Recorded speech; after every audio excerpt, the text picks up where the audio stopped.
Vavaka dia tonga foana manovavaka satria rehefa ahosy dia sosy any amin'iny ve toe-ponao fa tsy andeha hivavaka ianao dia tsy ndraraliako sosy andeha hivavaka fa izay fitondran Jesosy hainy foana satria hozy ny ten'Andriamanitra hoe raha zanako sy ny asan'ny tanako dia adidiko ihany.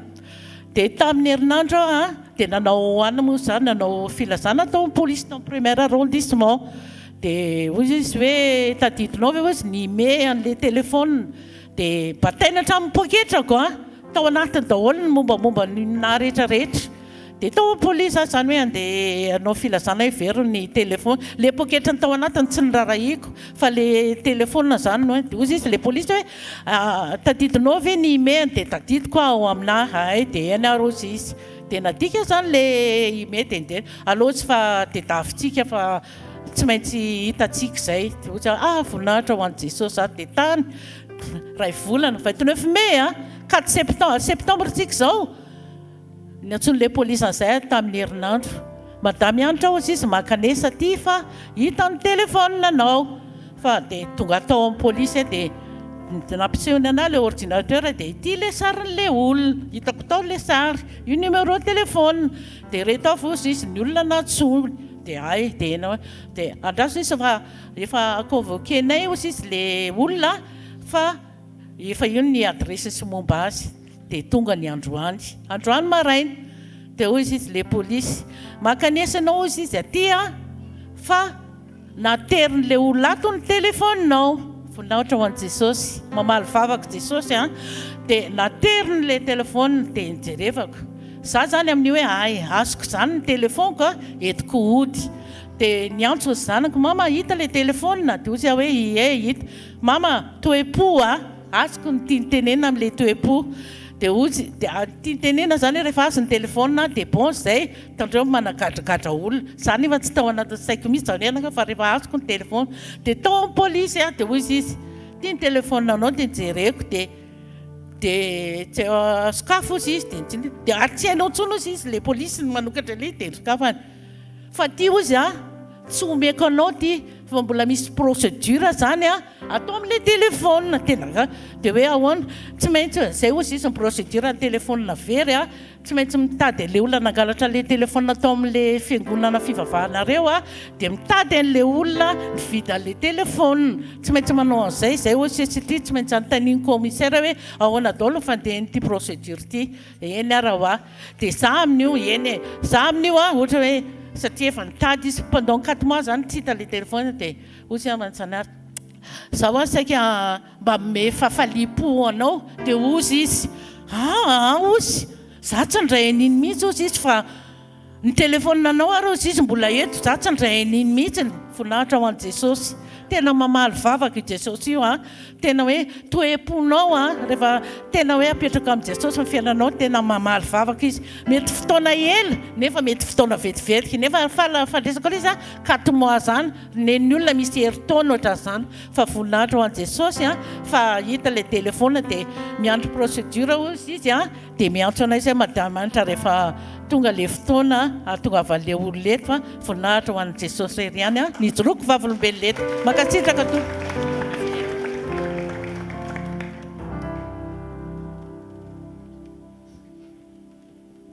Dia manona fiadanana tompoko. An Jesosy ihany moa voninahitra fa tsy misy avy aminay dia tsy maintsy averina aminy voninahitra. Dia efa andeha hitory zany zay dia tsy maintsy mandefa message kely foana hoe amin'ny ray aman-dreny hoe andeha hitory ary zay dia mangataka tsotra ny tompoko na hoe mangataka vavaka tompoko.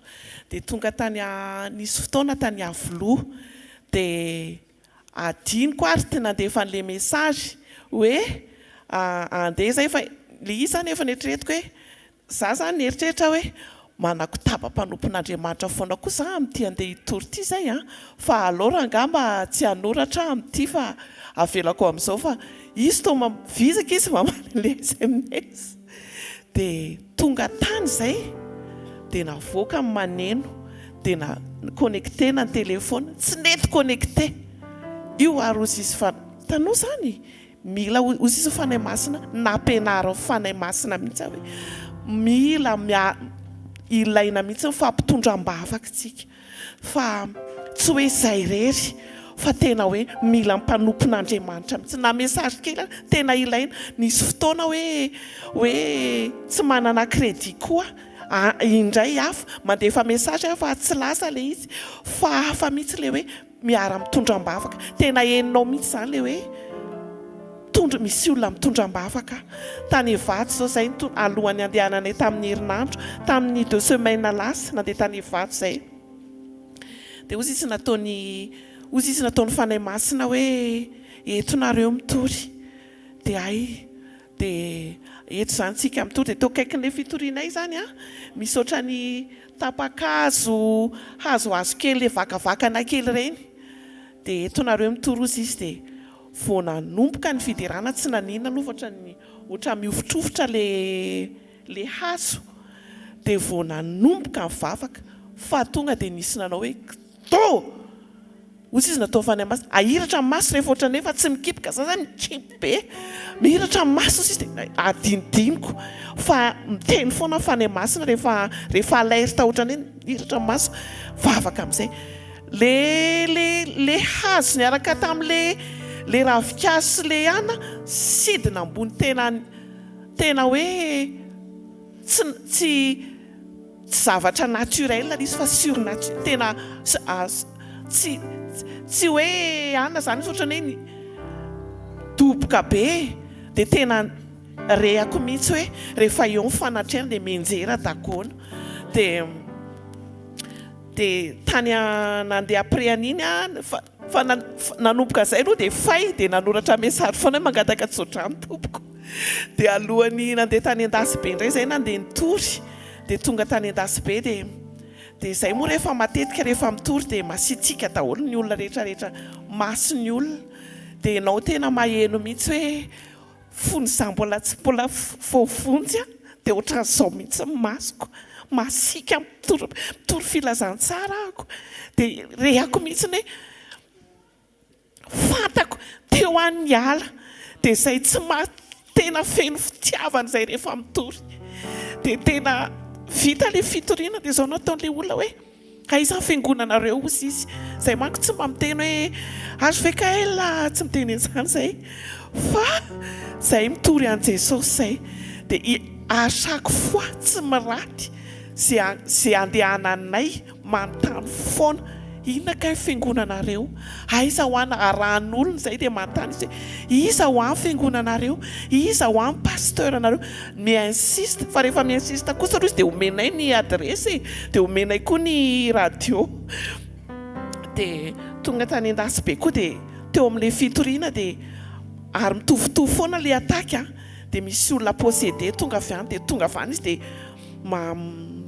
manao intimidation zany izy dia mipotsina be eo anoloananay izy dia avy eo dia atsony olo izy Justin mila teo Justin tsy miotsina mihitsy izy dia aikitra mivavaka dia rehefa vita mivavaka dia baikovy amin'izay ozy nyfanahy masina hiala teo dia ozy izy Justin ozy miala teo amin'izay dia etsy ozy miala izy dia avy eo amin'izay dia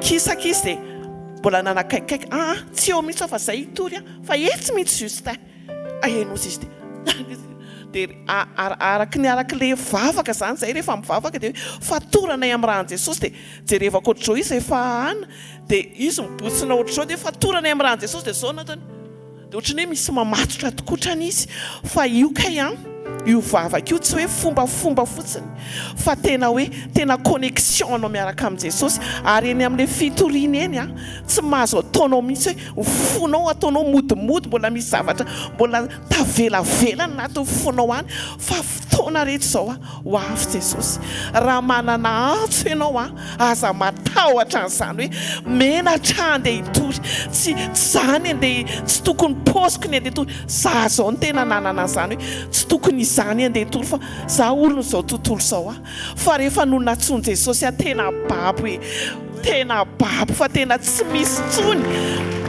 azy tsy naposiko mihitsy le hoe zay mihitsy nampiasan' Jesosy ary le fombako taloha iny ka ny ohatra ny hitoriako filazantsara eny ampovoan-dalana satria tsy zavatra tsy hoe ny zavatra nandresy lahatra ny olona teo aloha afaka vécu zany le zavatra hitorianao fa tsy hoe mbola onoono zao ono zany rehefa ohatr'izany ono dia ohatran'izany ony fa tena hoe vécu le izy dia rehefa tena hoe fanay masina tena basiny fa tsy misy izay fa anasa ny voninahitra tompo.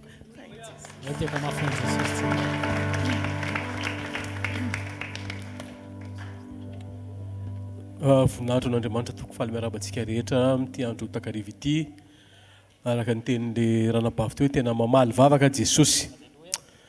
Zaho moa misehatra ny asako zany somary andray décision zany mba tsy hizaran'ny stress amin'ny vady aman-janako na dia hita amin'ny fiteniko ihany ary zanako manao remarque foana hoe zay papa fitenin'ny papa dia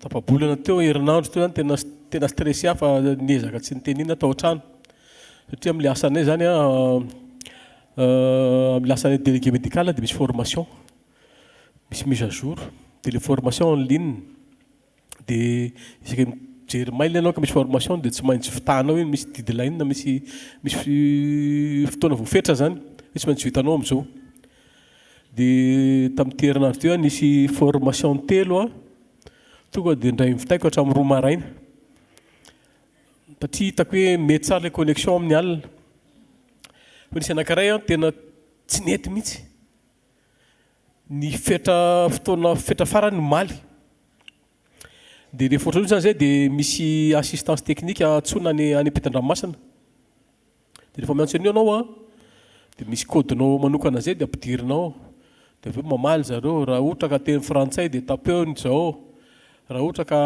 problème informatique dia tapeny zao dia jerenao nefa le minitra sy le seconde efa mandeha any amin'ilay communication mora be dia azo ihany le olona dia teo amin'ny 20 minitra teo kitiny zao izy dia zay installé ty dia ampidiry indray ty dia alefaso amin'izay dia manahoana tsy mety isorondray ty dia ampidiry indray ty dia cliquer le lien dia mbola tsy mety dia teo zany dia izy koa zany efa mba hitako hoe tsy hitantsony zay tenenina aleo izy ianao paseko any amin'ny IT io zany mbola teknisianina ambonimbony koa indray zany dia nalefa ny tany izy dia izy zareo izy tsy antso zareo fa mitraty anao fa tsy maintsy teny eo izy dia manapotiko tany an-trano dia tonga tany an-trano dia velomiko ilay iPad dia jereko misy message marinao dia jereko ilay message dia teo dia famaly teo dia alefaso le capture d'écran dia nalefa ny capture d'écran dia ahoana indray zao mbola tsy mety dia tia indray raha tao dia jereo indray capture d'écran dia tsy mety dia alefaso le capture d'écran dia tsy azo sary nanontany inona le nanontany iny dia capture d'écran fa nalefako dia tsy io izy dia aveo zany nisy zavatra nataoko tao an-trano tsy haiko inona le nahavariana natao dia izy ianao izy toa tsy hita ntsony dia aveo izy lasa jiako zany zay koragna afa aloha hitanina fa ohatran'ny lehibe be indray zany lehibe lobe dia halony atoerana tsara zavatra kely tsy hoe fanaoko ty zavatra ty zany matoroko anareo le izy bavaka dia zako tamin'ny fanamasina hoe vangeo reto olona roa reto lehibe ako daholo ireo dia aza velana mpitsara andreo isaky ny mieritreritra isaky ny mihevitra fa ianao mahay izy ataonao amin'ireo dia omaly hariva nandeha ny asa tolakandro après-midi ny asa dia za mbola eo ampiasana iny nisy appel WhatsApp dia ahoana ça va ve ianao dia somary misy grille-papier zao ataovan'izao ataovan'izao za tonga dia faly be zako ve zany fotsiny dia tsaroko le vavaka nataoko fa araka ny tenin'le ranabavy teo iny mamaly vavaka Jesosy tena mamaly vavaka Jesosy zay nefa re olona roa nefa zany nisy conflit tamiko tamin'le diako tany tsy hoe conflit direct zany fa misy fomba fiasa somary mikritikeko zany tany nisy tambola farany teo dia za zany tsy mihina fa tsy azoazo zareo ntsony zany tsy ohatran'le taloha fa tsy ahoko nefa zany fa za mahatsiaro zareo mibavaka dia natao le izy dia ka io le formation le farany io a vita formation dia misy certificat dia miaraka amin'ny anaranao dia raha vao tsy vita zay tsy voaka zay certificat zay dia tsy afaka ianao zany dia certificat roa le izy dia nataoko le izy dia tamin'ny téléphone nako izy nataoko tamin'ny téléphone izy dia nivoaka le izy dia nalefako tany aminy dia alefasy mail izy dia nalefako mail dia natsiaro diso tena tomobile dia aleo ragnasiko fidirana hatrany an-trano fa tena ohatran'ny tena dia nalevako fidirana fa tena hoe soulagé be tena hoe tena tsara Jesosy ireo olona tena tsy hitako izay ambara tsara Jesosy tena hoe tiatsika izy alleluia ary izy moa fa miteny hoe mivavaha mandrakariva ka tsy reraka fa tena mamaly vavaka izy ka raha sendra misy olona zany anananareo olana dia mivavaha fanamasina mbo vanginy olona io fa iva olona io tainy Jesosy tao tompoko alleluia ndao tsika hitsangana asaiko ianao hitsangana raha mety aminao le témoignage anankitelo teo dia zavatra anankiray ny teneniny fiombonana amin'Andriamanitra amin'ny alalan'ny vavaka amen le taty voalohany very ny telefona dia nivavaka izy dia hita ny telefona efa bolana taty ariana tsy important ny fotoana fa Andriamanitra mahatsiaro ao anatin'ny fahamalinana no zava-dehibe amen faharoa le ranabavy évangéliste teo fiaraha mivavaka mangataka ohatrany hoe fifampitondrana mambavaka zany alohan'ny asa dia raha vao nilatsaka manqué an'izay izany hoe tsy nahatanteraka an'izay dia niatrika zavatra mafimafy kokoa fa avy eo nefany nahay nanarina an'le izy dia ao anatin'ny vavaka dia fanekena an'Andriamanitra dia rehefa manaiky an'Andriamanitra ianao dia rehefa toerina ny devoly dia mandositra ny devoly fa ao anatin'izany nefa ny Jesosy mampianatra hoe aza mifaly satria manaiky anareo mifanahy fa mifalia satria voasoratra any an-danitra ny anaranareo le témoignage farany teo problème zany hoe ao anatina fiam-potoana vanim-potoana voafetra tsy maintsy tratran'ny fahaterena zany fa tany amin'ny farany izy nivavaka dia hoe Jesosy vangio ireo lehibe anankiroa ireo dia rehefa nivavaka izy dia namaly Andriamanitra amen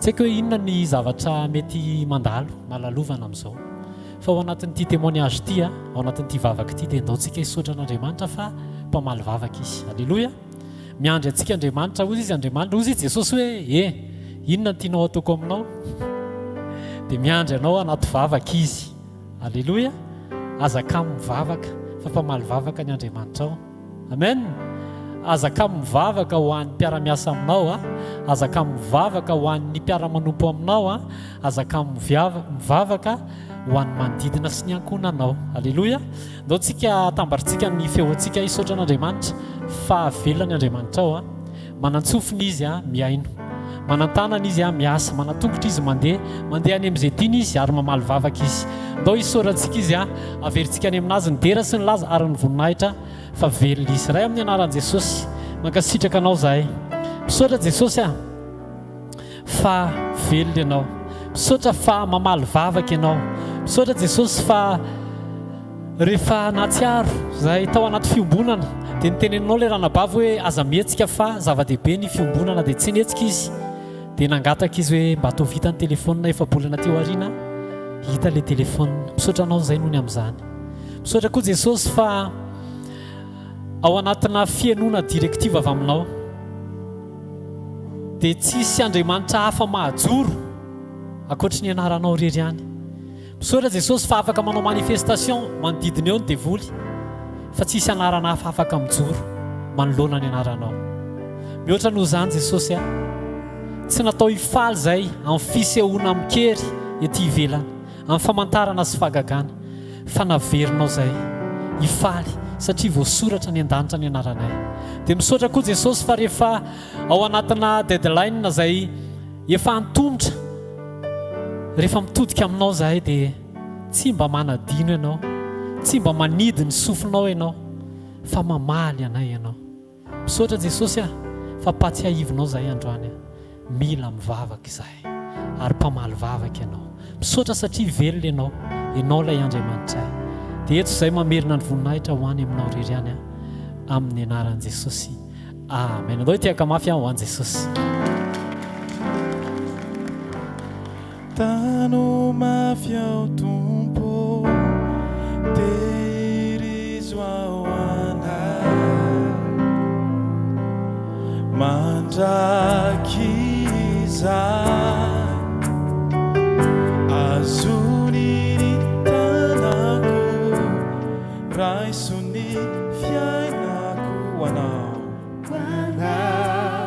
Hoanao irery Tompo. Mialohan'ny andrasantsika ny tenin'Andriamanitra dia misy fotoantsika ohatrany hoe mihimy misy olona anankiray ianao zany zazany le izy tonga any amin'ny hôpitaly efa pansement aty nify miala tongotra miaraka amin'ny beky dia tonga dia manontany an'ilay dokotera ianao inona ny ataoko anao. Ianao manontany an'ilay dokotera hoe inona ny afaka ataoko anao. Matetika sika rehefa miaraka amin'Andriamanitra dia tonga aty amin'ny fanatrehan'Andriamanitra dia mivezivezy ohatran'ny fivezivezy ianao ny amin'ny hôpitaly. Satria mieritreritra ianao fa misy zavatra tokony menao n'Andriamanitra, zavatra asa hetsika tsy asa ny antsoin'Andriamanitra atsika. Alleluia. Fa ianao ny tian'Andriamanitra hanokatra ny sofinao any aminy, satria manana tena antsika tsara ry avy Jesosy. Ao amin'ny Zakaria 4:4 tamin'ny andro alina dia mifoazan'Andriamanitra mpaminany dia napahitany zavatra dia nanontaniany anjely hoe dia ahoana azonao sa tsy azonao, dia hozy izy hoe tsisy azoko. Dia izay mihitsy ny tena valim-panontaniana, tian'Andriamanitra nivoaka ny vavany. Ny olona anankiray afaka mandroso rehefa mahay izy miadimety hoe misy zavatra tsy hainy dia tia handroso izy. Fa mahatonga ny olona anankiray tsy mandroso mihitsy satria mieritreritra izy efa manana zavatra aseho anatrehan'Andriamanitra.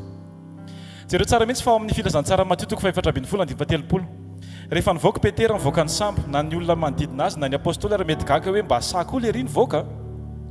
Alleluia. Fa nafahany ny tombo tamin'ny finoanan'Andriamanitra ny fivoahana tao anaty lelakana.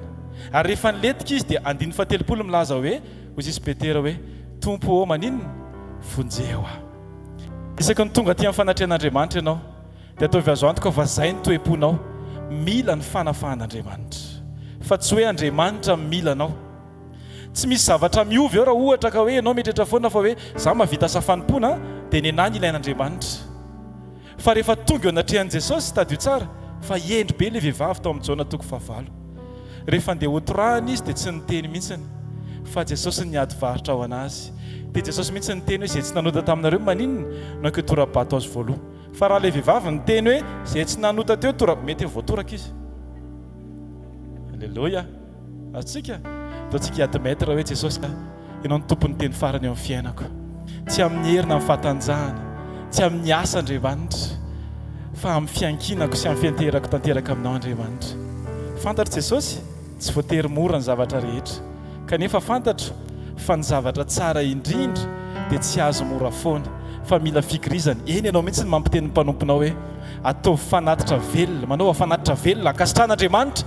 Jesosy eo fanompo-panahy zany, antsafidy Andriamanitra no anolorako ny momba rehetra ary tenenako eto androany Andriamanitra hoe nasarotra za ny lalana mankany an-danitra, mankany an-danitra na fisetrana tsy maintsy lalovako, tsy asakana tsy hoany fizandroso foana da ho androso ao amin'ny Jesosy tsika rehetra. Tompo tsy entra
mahafinaritra ho an'Andriamanitra.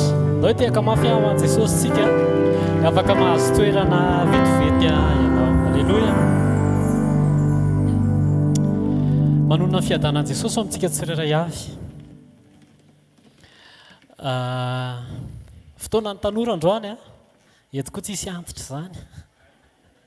Alleloia, samy tanora daholo ny eto fa samy tanora amin'ny taonany. Ndao tsika hiresaka avenir. Alleloia. Rehefa hoe ny avenir ny resahana dia misy fitaintainana zay any anatinao. Tsy haiko aloha ny anareo fa ny anahy hoe ahoana ny avenir. Za ty 40 taona mbola manjavozavo ny avenirako. Lasa matahotra hoe raha ny tanora hanala baka, inona reny ataoko vita baka, série C, hanao concours-na piloty, hanao matematika, hanao sarotra be, littéraire, hanao inona. Raha tia ka 10 filière dia ahoana?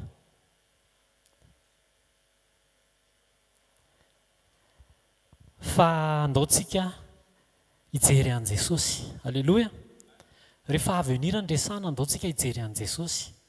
Mila ampifamatorontsika an' Jesosy no avintsika tsirairay avy. Ny avenir tsy hoe any lavitra be ihany, fa toerana misy antsika androany zao efa avenir tamintsika mbola zazakely.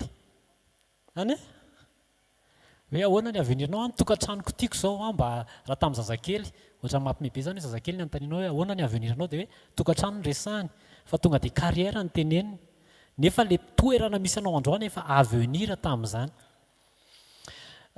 Tsara ny tsy fahafantaranao sy ny tsy fahitanao mazava ny aveniranao aloha, mba hahafahantsika miantoraka tsara amin'i Jesosy.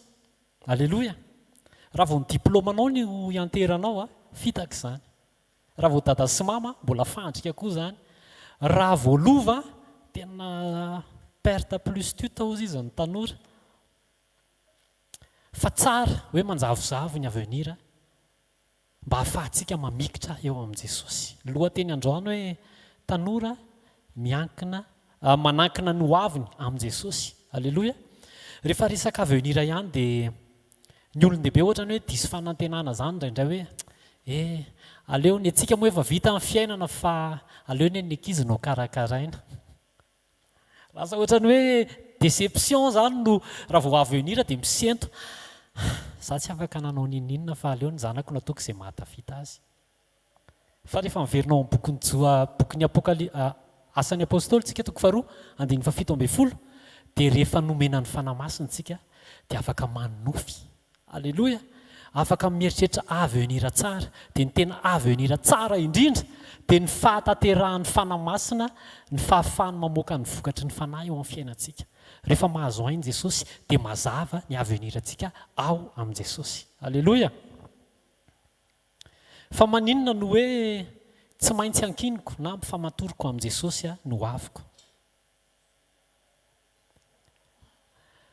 Tsy maintsy raha resaka avenir ny tena sura sy tsisy fandrika, tsisy fanenenana dia mila mifamatotra amin'i Jesosy ny avenir anao.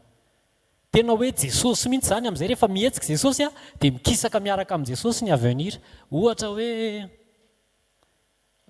misy voambolana anankiroa miankina amin'i Jesosy ny avenirako sy hoe ampifamatorako amin'i Jesosy ny avenirako. Hitantsika raha ankiniko ety ka lasa tsy eo intsony le ankinana dia mianjereo. Zany hoe le avenirako zany no midefinirana azy hoe inona ny avenirako dia apetraka eo amin'i Jesosy iny hoe tia ny tiako hatongavana. Fa ny tena tsara Jesosy mihitsy ny avenir tsara ho antsika. Dia ampifamatorana eo amin'i Jesosy eo any amin'izay misy an'i Jesosy no avenir tsara ho indrindra, tsara indrindra ho antsika tsirairay avy. Fa maninona ny hoe tsy maintsy ampifamatoroko amin'i Jesosy voalohany Andriamanitra no alpha sy omega. Alleloia. Izy no alpha sy omega. Apocalypse 2:20, izao no alpha sy omega, ny voalohany sy ny farany, ny fiandohana sy ny fiafarana.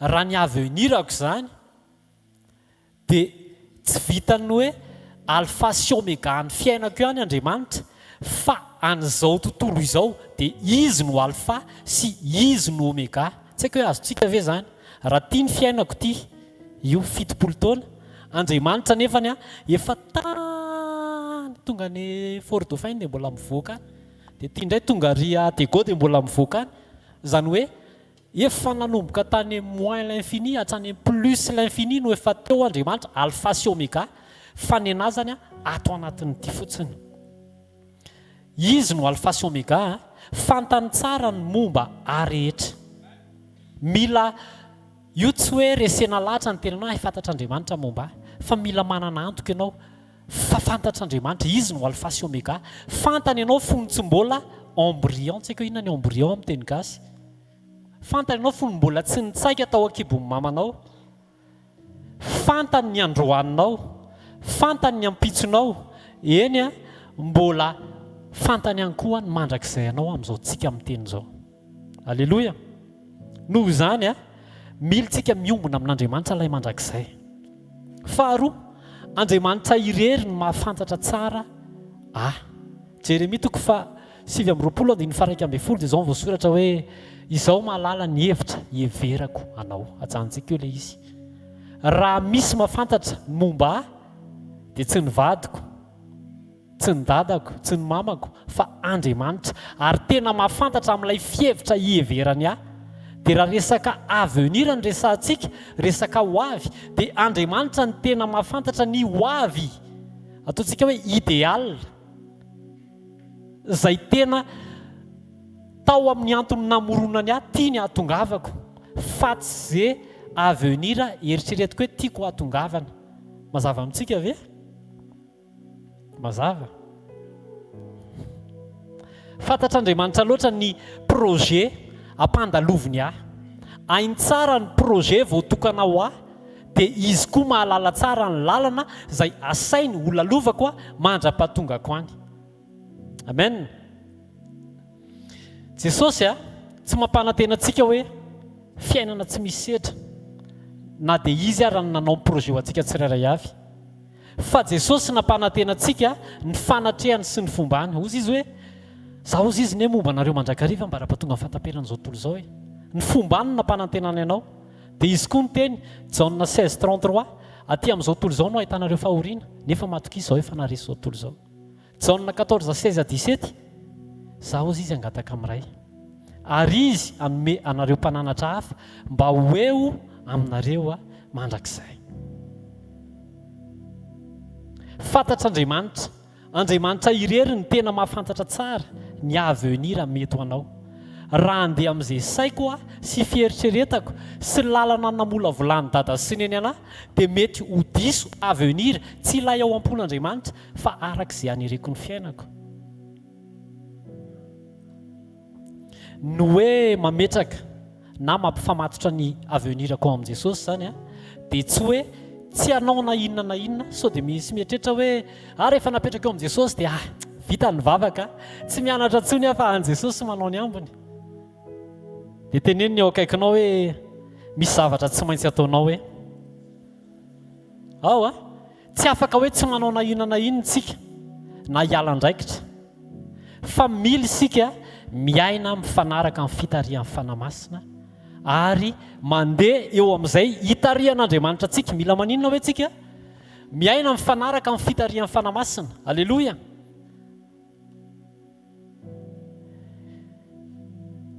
matetika isika rehefa miresaka avenir dia lasa ozy teny amboalohany hoe lasa tonga ny tahotra lasa tonga ny fanahiana tiako mba ho pilote zanako ty lasa ianao manontany ery amin'ny ACM ohatrinona ny fanaovana piloty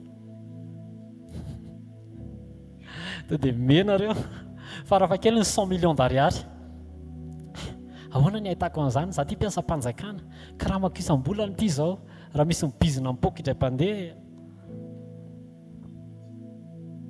rehefa miresaka avenir dia mipetraka reto fanontaniana reto mba ahoana reny ho aviko ho an'ny ankizy zao ahoana no aviko rehefa niteraka indray dia ahoana no aviny reto zanako reto dia ty fanontaniana ity moa tsy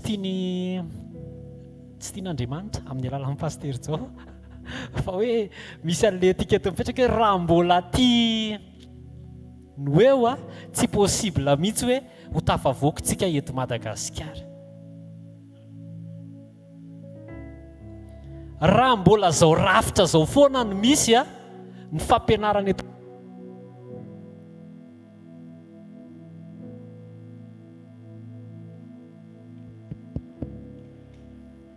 tratrany censure.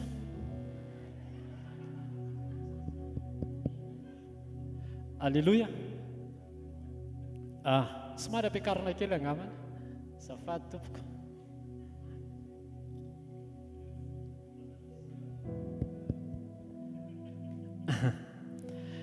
Reto fanontaniana reto a mety efa nandalo tao amintsika na izy rehetrarehetra na mety hoe tsirairay ohatra hoe averiko ilay izy teo. Mba manao ahoana reny ho aviko hoe dia ao anatin'izay ianao a miasa saina hoe inona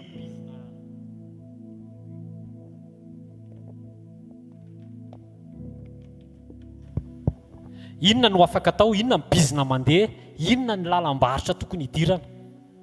Ano fianarana eto Madagasikara ve sa eritreritra andefa ny zanaka any ampita. Raha mbola le rafitra misy an'izao tena ohatran'ny enjakenjana, aleo mitady lalana. Ho an'ny tanora, inona reny atao raha afaka baky? Azo indray loza le baka fa ahoana indray? Resaka inscription, resaka aiza no fianarana tonga dia atafita, resaka sosiny amin'ny ho avy daholo, tonga ny tahotra sy ny fanahiana.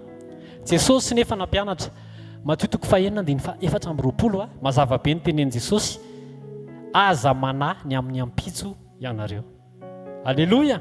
Teneno eo akaikinao aza manahy ianao hoe esoro ny fanahiana. Amen. Aleo ny ampitsoana ny azy, mila miatrika ny androany ianao.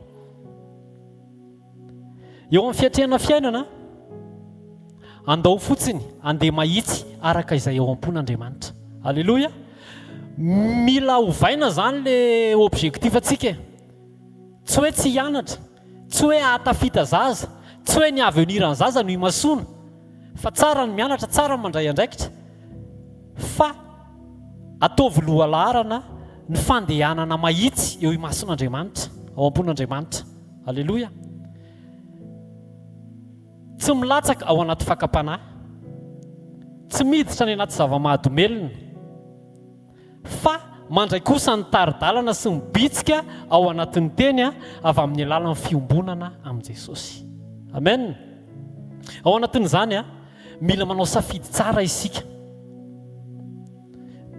Mila manao inona hoe tsika? Mila manao safidy tsara. Rehefa avy mivavaka, rehefa avy miombona amin'i Jesosy, rehefa mahare feo dia safidio ankatoavy le feo renao avy amin'ny fiombonana amin'i Jesosy. Ohatra, fianarana. Ankino amin'i Jesosy ny fianaranao. Anontaniao Jesosy, aiza ny tokony hianatra? Na ho an'ny dada sy neny zany no manontany ho an'ny ankizy hoe aiza ny tokony hianatra? Mora efa tafiditra ao anatin'ilay communion ny ankizy dia afaka mivavaka koa hoe aiza ny tokony hianatra? Alléluia. Dia miteny amin'ny dada sy neny izy rehefa tsy mareny dada sy neny hoe ary. Fifandraisana amin'ny manodidina. Reny rehetrarehetra eny dia ataontsika hoe singa na paramètre manova ny avenir anao, satria mi-influencer na mitondra inona re zany mitondra influence. Misy tsy haiko ny dikany amin'ny teny gasy azafady. Misy fiantraikany eo amin'ny hoavinao, ny fianaranao, ny fifandraisanao amin'ny manodidina, ohatra ny namana, ny fréquentation. Ary fahatelo mila mivavaka ihany koa tsika ho an'ny resaka asa. Averiko ilay izy, safidy tsara ho an'ny fianarana, safidy tsara eo amin'ny fifandraisana amin'ny manodidina. Rehefa hita fa namana tsy vonona anaraka an'i Jesosy, mitarika any amin'ny ahoana re zany manalanao amin'ny fiombonana amin'i Jesosy, tsy mety ho taritinao hivavaka, dia tsy hoe tsy namanana intsony izy fa tsy miaraka aminy ianao. Alléluia. Dia ohatran'izay koa ny asa. Izay safidy tsara izay nefany dia tsy izay mety amiko sy izay mifanaraka amin'ny tanjoko no andeha ho safidiako, fa mila ozy teo ambony hoe mila tsara communion amin'Andriamanitra ianao, dia izay renao avy amin'Andriamanitra na tsy mety amin'ny sainao ary dia izay no ataonao. Alléluia. Izany hoe avy amin'ny fienoko an'Andriamanitra no mihetsika mankatoa na dia tsy mety amiko ary. Ao anatin'izay koa mila mamelona ny fahaiza mamantatra na ny discernement hoe rehefa anao safidy sao dia nofiko izany manery ana zany, sao dia etaetako zany, sao dia désir charnel zany, ndraindraiky sentiment mamitaka e. Lasa nanao taxiphone daholo ny atao Antananarivo a. Ianao ingénieur dia iny ianao fa nanao taxiphone koa satria manaratra eny rano. Sao dia noho ny fijaliana no mahatonga atsika indraindray hieritreritra zavatra hafa, kanefa lalan'Andriamanitra ilay fijaliana ao anatina fotoana voafetra hamola volanantsika dia lasa mitady zavatra hafa tsika hitsoahana ao anatin'ilay famola volana.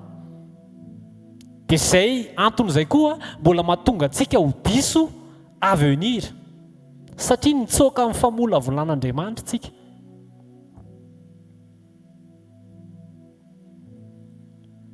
Mila manome fijoroana zany. Halleloja. Teneno eo akaikinao mila mijoro hoe ny fijoroana ny tongotra mitondra ho any amin'ny anjara nosoratan'Andriamanitra ho ahy. Ndao averintsika izay. Ny fijoroana no mitondra ho any amin'izay nosoratan'Andriamanitra ho ahy. Fijoroana ao amin'ny sitrapon'Andriamanitra io a. Mbola tsy nahita olona tato anaty Baiboly na testamenta taloha na testamenta vaovao nijoro tao amin'ny sitrapon'Andriamanitra ka tsy tonga tany amin'ny planin'Andriamanitra izy. Alleloia. Ny olona manome famatorana izay ihany ny tonga lavitra sy tafita. Famatorana resahako eto a, tsy le hoe manao robe lava be na tsy mimeme mihitsy na tsy any amin'izay, fa fahamatorana hoe rehefa tonga ny teny manitsy iny amin'ny zavatra anankiray tsy mety dia tsy miverina amin'iny intsony. Alleloia. Teneno eo akaikinao tantaranao zany hoe dia ampio hoe manomboka androany. Matotra izay tsy mamerina ny adalàna izay efa nitenenana azy. Ny atao hoe mijoro a dia tsy miditra ny anaty fakapanahy fa mampifaly an'Andriamanitra ao anaty toe-po. Tantaranao koa zany. Variana be nareo mianao anahy. Tantaranao nge zany za mba mitanisa fotsiny. Omeo lanja ny fisian'Andriamanitra tsy hita maso mihoatra noho ny olombelona hita maso. Alleloia. Militsika tena hoe mahatsapa an'izany atao hoe ny avenir efa ao anatinao nge le avenir e. Fa mila avoakanao fotsiny le izy. Inona le avenir? Le vokatry ny fanahy ao anaty, le fanjakan'Andriamanitra ao anatsika ny tena atao hoe avenir. Zay ny tena atao hoe avenir. Dia jerevy daholo ireo olona tany isaiko reto a, dia anjarantsika no mamaky azy noho ny amin'ny fotoana. Ohatra zao Davida, na dia adinony ray aman-dreny ary tany am-pindrasan'ondry, dia namoaka toe-po atao hoe fatokina, ny andro ny ondrindrainy, na dia tsy nirayray ny ray aman-dreny ary dia tena nanao zavatra tamin'ny fo manontolo. Ohatra koa Josefa, tsy nanaika ho voaolana ny vadin'ny Potifara.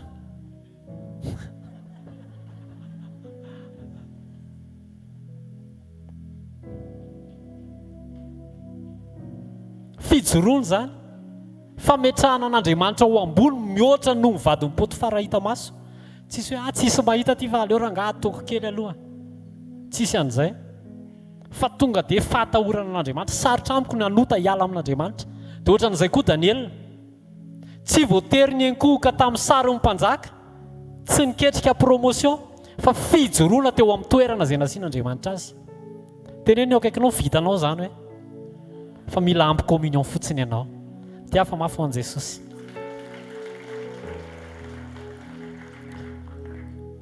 Ary mihoatra noho ireo anankitelo ny tany isaiko ireo be dia be ao anaty Baiboly fa telo le olona dia ty anankiray ty sady olona n'Andriamanitra Jesosy nametraka ambony foana ny sitrapon'Andriamanitra. Nampiavaka an' Jesosy a, tena hoe izy nanao tamin'ny fotoana rehetra izay nahafaly an'Andriamanitra. Dia normal be raha ny voary rehetra mihitsy no ny andro ny fitsanganan' Jesosy tany amin'ny situation rehetra rehetra. Izay ny teneniko anareo hoe ny avenir tsy toerana, tsy posta, fa ny avenir Andriamanitra mahazo aina ao anaty. Alleloia.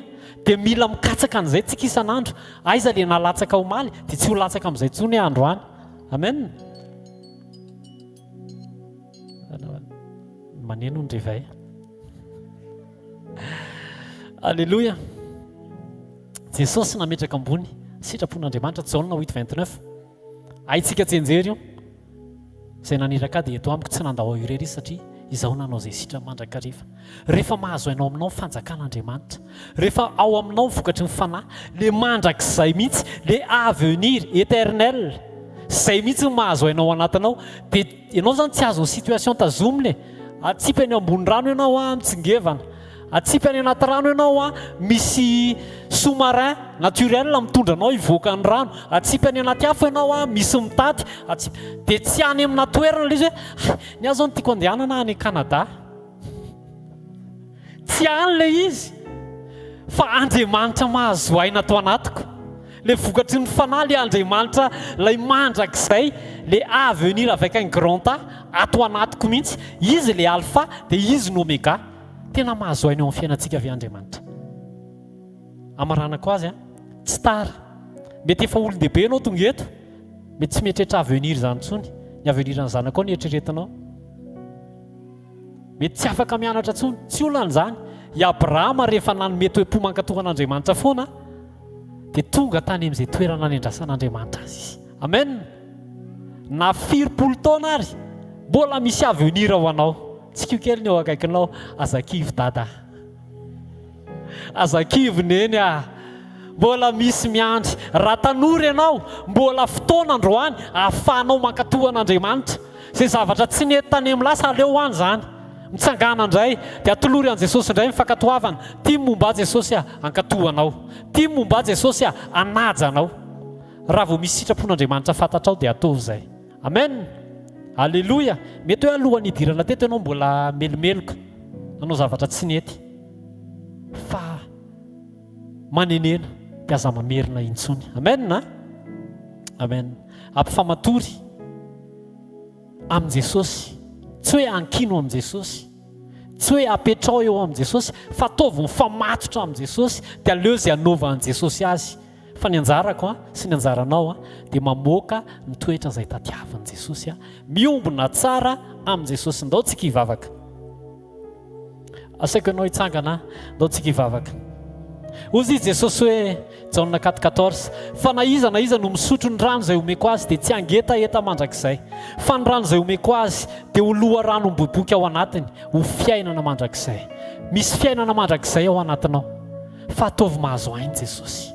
Sotroy Jesosy, raisy Jesosy, hoento Jesosy, fa mbola tsy tara momba anao, mbola misy avenir tsara lavitra ao amin' Jesosy, ary tsy izy izay avenir izay, fa Jesosy. Asandrato ny masonao dia andrandrao Jesosy. Jesosy mila anao Jesosy manantena anao tsy miandrandra toerana Jesosy fa miandrandra anao. Ataoko izay ampahazo aina anao eto amin'ny fiainako Jesosy. Ifonako ireo lasa nampalahelo anao, fa manomboka androany dia manao voady indray hiaraka vaovao aminao, ampifamatotra ny mandrakizay ako aminao. Tsy toerana ny avenir, tsy posta ny avenir, tsy tanàna ny avenir, fa ianao Jesosy ny mandrakizay ako dia ataoko velona atao anatiko ianao, ataoko mahazo aina atao anatiko ianao. Ozy izy Mosesy hoe raha tsy andeha ianao, raha tsy araka amiko ny fanatrehanao dia aleoko mijanona miaraka aminao eto akaikinao Jesosy ny mahatsara, eto aminao no mampety ary Jesosy milaza fa ianao ray dia eto amiko satria manao ny sitraponao mandrakariva. Ray amin'ny anaran'i Jesosy ndreto izay vonona anao ny sitraponao, ndreto izay vonona hijoro amin'ny sitraponao, ndreto izay vonona mimetraka anao ho loha laharana amin'ny zavatra rehetrarehetra. Tsarovony tsirairay avy, velomo ny fanantenany ireo izay efa reraka Jesosy, velomo ireo izay miraviravy tanana, velomo ireo izay tsy mieritreritra intsony ny avenir.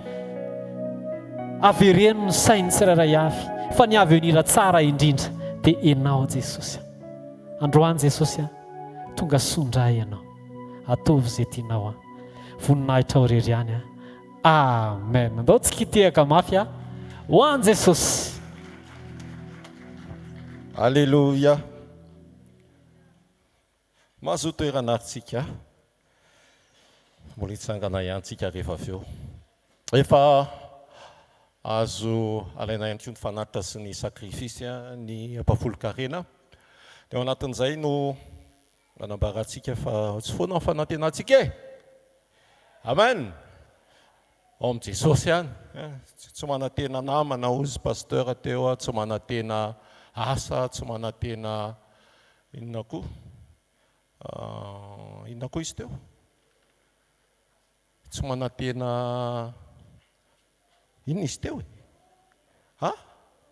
Lova. Tsy lova pasteur, lova koa nefany. Fa Jesosy Kristy ny fiainana, ny fahamarinana ary ny lalana. Ka fanantenantsika tsy eo amin'ny nizaniza fa ao amin'i Jesosy ihany. Izy lalana makany amin'ny lalana iny. Tsy miala amin'intsika. Manana fandaharam-potoantsika ho an'ny herinandro. Fa milohan'izay ny ampitsika mbola eto ihany amin'ny fito maraina ny fotoanantsika ifandraisantsika latabatra amin'Andriamanitra. Tsy vitany ao anaty, tsy vitany miain-teny fa tena hoe matsapa ny nofo mihinana ndeha moa izay foana hoe mahafinaritra fa tsy fotsiny hoe miaintsika fa tena hoe matsapa ny tanana, matsapa ny lela, matsapa ny vatana ray manontolo noho ny amin'izay fiombonana sy firaisana latabatra amin'Andriamanitra izay ary fahafenoana fa tsy nofo maina fotsiny fa misy rony, misy rany mandomandona sy maneho fahafenoana. Dia ny lady misy ireo fotoam-bavaka sy fiara amivavaka miaraka amin'ny mpanompon'Andriamanitra na pasteur amin'ny isaparitra tsiraray avy afaka manontany ianao amin'izay faritra misy anao. Izay pasteur hitanao eny dia anontany hoe za eto efa aiza mba misy fotoam-bavaka raha ohatra ka tsy manana fiangonana ianao dia miandry anao izy ireo amin'ny alahady. Latsinainy inona ny latsinainy? Sika reto moa efa tsy tapitra tsy mahalala. Sa misy atsangano hoe izay vaovao tonga eto androany, ny tanora vaovao tonga eto androany voasambany. Ataontsika hitehaka mafy-peo an'Andriamanitra. Tonga soa ianao rahalahy. Tonga soa ianao ary maniry anao ahita ny mahasody ao amin'Andriamanitra. Amin'ny voatahiry sy anana hitahita mandrakariva amin'ny anaran'i Jesosy. Ka manana fotoana amin'ny herinandro natsoina hoe sekolin'ny vahaolana iry amin'ny Super U Analakely na ho an'izay mijery ihany koa any amin'ny direct any ao amin'ny Super U Analakely eo amin'ny rihana faharoa manomboka amin'ny fitony fotoanantsika. Ny talata sekolin'ny fanasitranana. Ity marina fa tsy hoe natorotorona nandeha tetiteny ny mpanompon'Andriamanitra dia namorona hoe izao ny fotoana alatsinainy, izao fotoana talata fa taridalana avy amin'ny fanahy masina, taridalana avy amin'Andriamanitra ny sian'ireo sekoly ireo. Ny alarobia sekoly mpitahim-panahy dia sekoly ny tokantrano ihany koa. Ny zoma moa tsika amin'ny heriny eto ihany mandritra n'izay fotoan'izay rehefa tsy mifankahita tsika dia mety afaka mifankahita aty ao amin'ny Facebook, ao amin'ny HVKL Mission Events na mifankahita amin'ny tompo any amin'ny fahitalavitra. Tsy maninona jereo akaiky amin'ny fahitalavitra enoy tsara fa any ihany koa any misy ny teny n'Andriamanitra izay raisina apeo tsy azy tsary eto amin'ity toerana ity fa alefa amin'ireny fahitalavitra ireny Cool TV, Amitié TV, Star Times moa tsy fantatra hoe canal firy fa mandeha ao amin'ny Star Times ao inona moa mizapizapy télé ao tsika dia hitantsika ao. Dia rehefa hitanao ilay izy dia aza miala ao. Inona ny ankoatr'izay? Ny 90 teboka valo KHZ. Ay MHZ kay sivifolo teboka valo mégahertz ny radio antsika n'aiza na eto Antananarivo na any Antsirabe na any faritra Mahajanga na any Tsirono Mandidy. Voninahitra ao an'Andriamanitra ny amin'ny zavatra rehetra ndaontsika hitsangana dia hanolotra ny fotsika ary hanolotra ny fanatitra ao an'Andriamanitra. Miray fotsika ao anatin'izany makasitraka anao izay Andriamanitra rainay amin'ny anaran'i Jesosy. Ianao no membonahitra ary ianao no mendrika ny dera, ny aja, mendrika ny fisaorana ihany koa. Ny amin'ny fahafahanay mbola nandre ny teny ary ny fahafahanay ihany koa mbola nanatanteraka androany ny fanatitra, ny fahavolon-karena ny amin'ny sakrifisy, vokatry ny fo, vokatry ny fitarihanao ihany koa. Makasitraka anao izay Tompo, ianao no nitary, ianao no mbola nanome ny tompon'andro hafahanay mamatsy ao tany tsara dia ao aminao zany mba hitombo tokoa ny vokatra ho voninahitry ny anaranao. Ianao no mahita ny fony tsirairay avy, ianao no mahita ny etaeta sy ny fikasany tsirairay avy ihany koa. Ahatanteraka zany araka ny sitraponao Tompo. Raisy zo hoanitra akasitra anao zany amin'ny anara maherin' Jesosy Kristy velona sy masina ary manakera avy any Nazareta. Amen. Ndaontsika ity akamabe ao an'Andriamanitra miakatra ny Lion Juda tonton Valérie. Alléluia. Izany faly tamin'ny ten'Andriamanitra voarainy teo. Ndaontsika ity tanana mafy ho an'i Jesosy. Ndaontsika itenao Jesosy avereny Jesosy ianao mihitsy no avenir anay. Tsy mananay ahy zahay fa miankina aminao. Mpisandrada Jesosy ndaontsika horakoraka mafy ho an'i Jesosy. Aiza le tanana tavy ambony.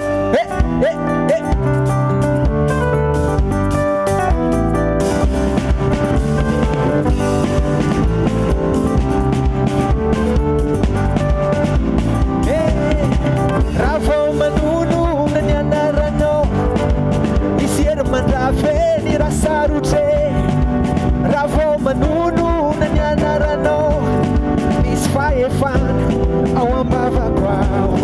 Ny fahefana sy ny fanapana ao amin'ny fanjakana, fitaovana ary ny famaly ny anaranao. Ianarao misaoty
Hey!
vavaka ho an'izay rehetra mila avenir.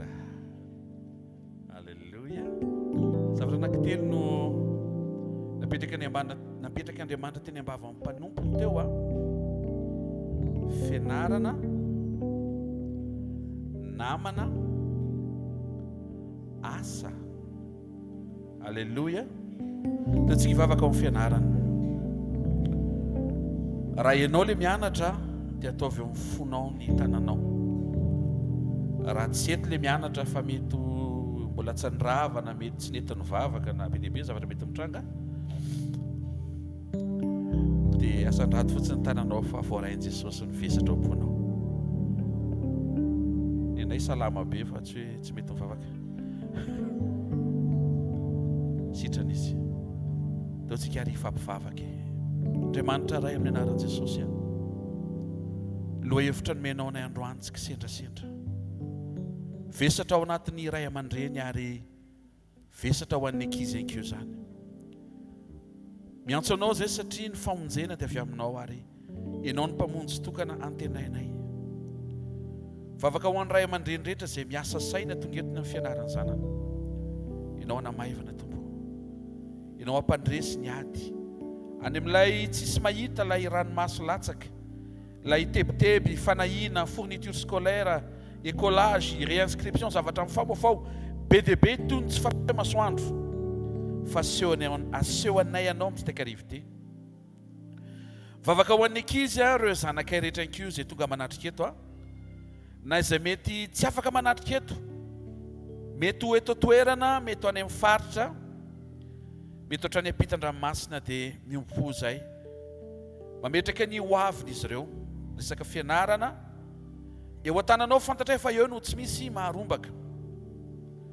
Ianao hitantana, ianao ampahery, ianao ampazoto. Tsy ho galera le fianarana fa ho fifaliana.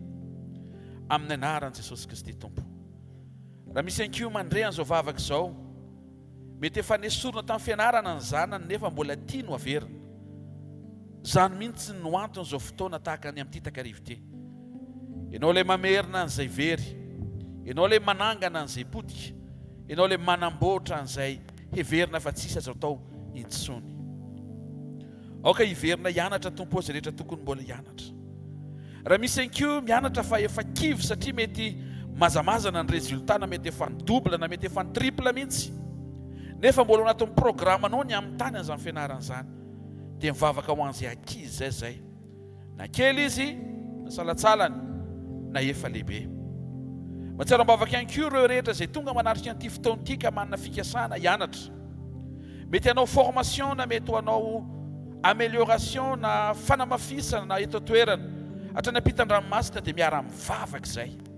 Satria ianao no avenir anay. Amin'ny anarana maheran'i Jesosy Kristy avy Nazareta. Amin'ny anaran'i Jesosy. Amen. Taontsika hivavaka ho an'ny resaka namana. Ho eo ny tanan'Andriamanitra mifitantanana. Mba tsy ho diso namana ny mpianatra. Ianao koa mila an'izao vavaka izay, ianao mijerijery anay io, ianao mihitsy koa mila an'izany. Ndraindray koa ianao diso namana koa ianao. Misy namana zay zirizirianao ampiasana, ka izy anie mahafinaritra. Tsy izy mahafinaritra. Fa izy tsy hanimba ny fiarahanao amin'i Jesosy. Ary ho an'izay manana ankizy na zanaka mianatra ny ampianarana dia tadio fa adiny roa izy miaraka aminao maraina, zanakao io adiny telo izy amin'ny alina miaraka aminao. Ny ambiny rehetra tsy hay hoe iza ny any. Tena kekinao mila vavaka zany hoe.